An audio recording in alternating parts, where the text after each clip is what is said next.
All right.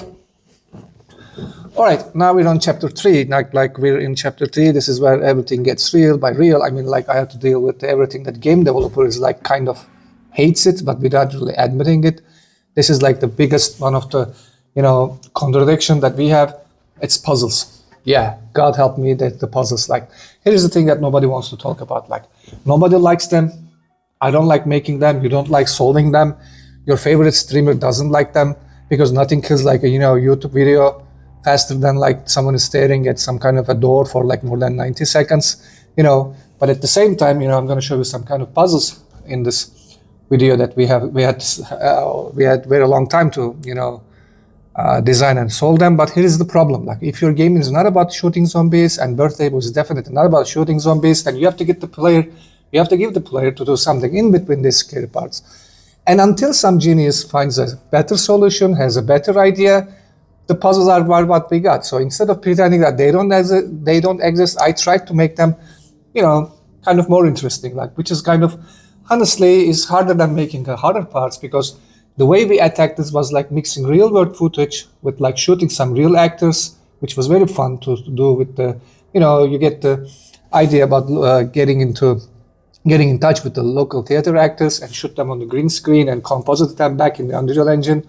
We're mixing the real footage with the Unreal Engine environment. It was really fun. And then when you're solving this kind of puzzles, like you kind of see here around here, you're not just pushing around boxes like matching symbols, like it's like 1999.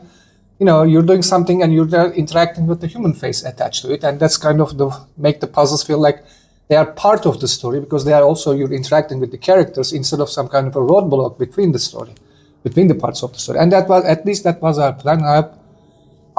Sincerely, I hope that we succeeded, because I've seen some people playing the game. Some people just like the puzzles, some don't. It's just like the biggest problem.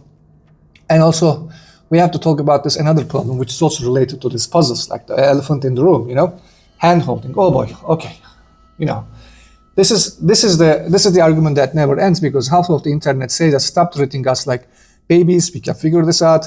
And the other half get lost in the room, even like if it's only one key to just find it and solve that puzzle, and then they leave a bad review as if the game is broken. I got to make both of these people happy with the same kind of game. So it's like cooking dinner for someone who wants spicy food and who doesn't want spicy food. So good luck. It's really difficult. So what did we do in Birthday Boy in this part? I tried to go somewhere between the middle, and probably made everyone equally annoyed, which is like the game development means that you do it like, because half of the internet has to be annoyed at your game if you do it right. There are hints in Birthday Boy. You interact with someone related to the story, the Brian's mother. There are also hints, but they don't scream at you.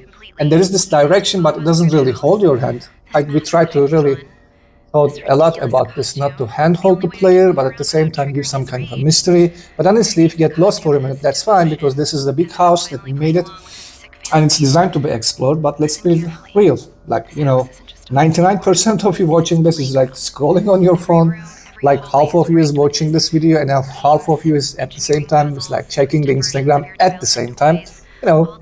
I can feel it. This is the harsh reality of 2026. Nobody's sitting there with the laser focus, like giving you the full attention. So yeah, this is I know I designed all of these puzzles knowing this. I told you like this is going to be like the motto of this channel, like sue me, bite me, punch me. We learned how to grow a thick skin because we're in the developers. We've been through this for a long time. This is like the biggest problem that I've been facing since my first game, Solarix, which was released in 2015. Anyway, yeah, okay, like I'm gonna show you some puzzles around here, and before we get into that, so when you walk through this house in chapter 3, it's kind of stuff like every shelf, every drawer, every nook and cranny is like full, because it's also related to this madman, the Brian's father, the clown, because he's like kind of a gatherer, in the hunter-gatherer sense of the word, and every single line of dialogue, like Brian father's, without you walk in and go like, okay, this man was not okay. Like that's the environmental storytelling. Like this is one of my favorite things to do in game development, because I enjoy making environments with the Unreal Engine. Let the room talk, let the level design talk, not just all the time. But there are lots of crazy details scared around, around the house. And then there's this clown, the biggest problem of Birthday Boy, the biggest hurdle and the biggest at the same time, hopefully, the selling point, unique selling point of Birthday Boy. Yeah, I need to kind of talk about this. Everybody in 2026 talking about AI this, AI that, AI going to replace everything, blah blah. AI is writing your emails, AI is making videos, but you know what? Nobody's talking about game AI, like the actual artificial intelligence that makes the enemies smarter. And I'm going to show you more about this right away. But the clown that chases you in Birthday Boy is using the exact same basic logic that was there in the early 2000s. Like I made games when I made levels for Unreal Tournament 99, Unreal 1. I messed around with the Quake engine, Doom engine, where we made some kind of multiplayer and capture the flag games. The bots in those games, like in the original Unreal series, is exactly using the same logic with the ones that we're using it. Because, go ask it to the engine developers, go ask it to the AI programs, go ask it to the gameplay programs. We have the exact same kind of pound sensing blueprints that we're using. So it's exact same point. Like it didn't really improve. Like the trees, the vegetation, the reflections of water, the beauty of every kind of lighting, it did really improve. But the AI is still the same kind of logic, the same kind of, pathfinding. If somebody is really interested about finding more about this in technical details, it's really the same. Like this whole algorithm is like you dressed up with nice animations and sounds that so it feels like terrifying, but under the hood, it's a just glorified if-then statement wearing a clown suit. That's it. Like if the pawn sees you, it gets closer. If you can run away after a certain distance, it pretends like it has forgotten about you, and then it stops chasing you. That's it. That's the whole trick. The trick is not about making the AI smart. The trick is making the player think that the AI is smart, and that's all about timing, sound cues, and making sure the clown shows up at the exact wrong moment. Like that's design, not programming. A well-placed footstep behind you is like a well-placed footstep sound behind you is like scarier than most of the neural network pathfinding system ever written. Like, I think I'm gonna die on this hill. Like now the clown himself. Okay, the voice actor who brought this character to life is absolutely crushed it. Like I really enjoyed, working with him. There's this difference between someone reading a scary lies and someone who understands what makes a villain settling. Like the guy walked into the book just became that thing. Like soft when he should be soft, loud when he should be loud. And I think he portrayed this madness very well. Sometimes I really find it annoying late at night trying to, make everything work. So it was really kind of scary and, scary and annoying at the same time to deal with the crackling of the underlying tone of his voice, that all this insanity was just literally crashing to me even while making the game, during the whole development of the game.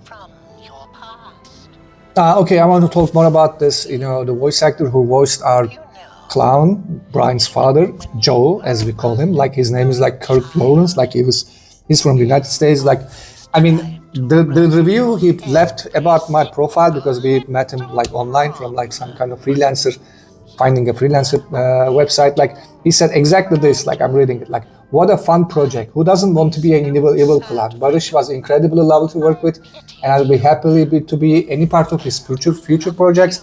Thanks so much for trusting me with the work. Like, I really enjoyed his work. I would totally recommend him. And at the same time, it's not that because he gave me some kind of nice remarks about it, because I really enjoyed it. Like, I get really excited while working with the actors, like be it like only about voice actors or the ones that we shoot on stage, the green screen actors. It doesn't really matter. Like, this is where the part that everything becomes, instead of C++ blueprint code, and it becomes like everything becomes real. It feels so cinematic. It feels so like you're writing a book, as if you're writing a novel. It's just where you talk about the character of the characters. Like, he really had this kind of talent that's someone like he really got it. Kirk really got it. Like I gave him the lines and he gave me back a nightmare. Like the best kind of deal in this history of indie game development, according to my understanding. Like he had this kind of tone, like some of these tones, like he had like make your skin crawl. At least it didn't It did to me. This is what really I enjoyed working with him. Like, so that's this chapter 3. This is chapter 3. This is the chapter where everything I fought with the puzzles, argued with myself about hand holding, built a hoarder's heart, like, somebody like a trash person house from memory, and faked intelligent AI with duct tape and prayers, hopefully. And someone got a voice actor to scare me with my own character. Like, that's just another Tuesday in in the development. And I hopefully we're going to have more interesting parts in the next chapter. And we'll see about it. So see you in the next part, where we're going to go into this plush toys and animatronics. They are also kind of scary, because if you're making a game with clowns, you have to go back to the history of the circus, and what you have to do is, like, you have to also do some kind of nightmares with the plush toys, animatronics, all this, evil things about your average circus.